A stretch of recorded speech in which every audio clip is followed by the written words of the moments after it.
بلوچستان کے شہر تربت میں موجود کوہ موراد زیارت شریف میں ہر سال کی طرح اس سال بھی سندھ اور بلوچستان کے علاقوں سے آئے ہوئے ذکری فرقہ کی خواتین اور بچوں سمیت ہزاروں زائرین نے جمعرات اور جمعے کی درمیانی شب یعنی لیلۃ القدر کی شب بیداری کر کے ذکر اور عبادت سے گزاری۔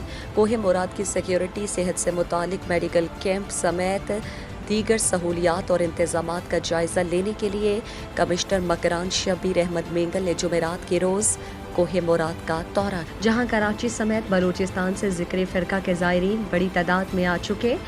ذکری کمیونٹی کے پیشوا اور زیارت سیزن کمیٹی کے چیئرمین ملا برکت بلوچ نے کمشنر مکران کا استقبال کر کے انہیں کوہ موراد زیارت کی صورتحال اور سہولیات کے بارے میں بریف کر کے اٹھائے گئے اقدامات سے اطمینان کا اظہار کیا۔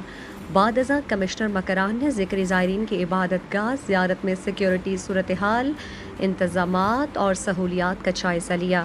زیارت شریف میں قائم میڈیکل کیمپس کا بھی دورہ کر کے ان کی مشکلات اور ادویات کے بارے میں آگاہی حاصل کی۔ انہوں نے کہا کہ ادویات سمیت صحت سے متعلق جو بھی مسائل ہوں فوری حل کیے جائیں گے۔ کمشنر مکران نے نمائندہ گدروشیا پوائنٹ کو بتایا کہ ہر سال رمضان المبارک کے آخری عشرے میں ذکری زائرین تربت آتے ہیں، مذہبی رسومات ادا کر کے پرامن طور پر واپس اپنے اپنے علاقوں میں روانہ ہوتے ہیں۔ خواتین، بچے اور مرد حضرات پرامن اور بھائی چارگی سے اپنی مذہبی فریضہ سر انجام دے رہے ہیں۔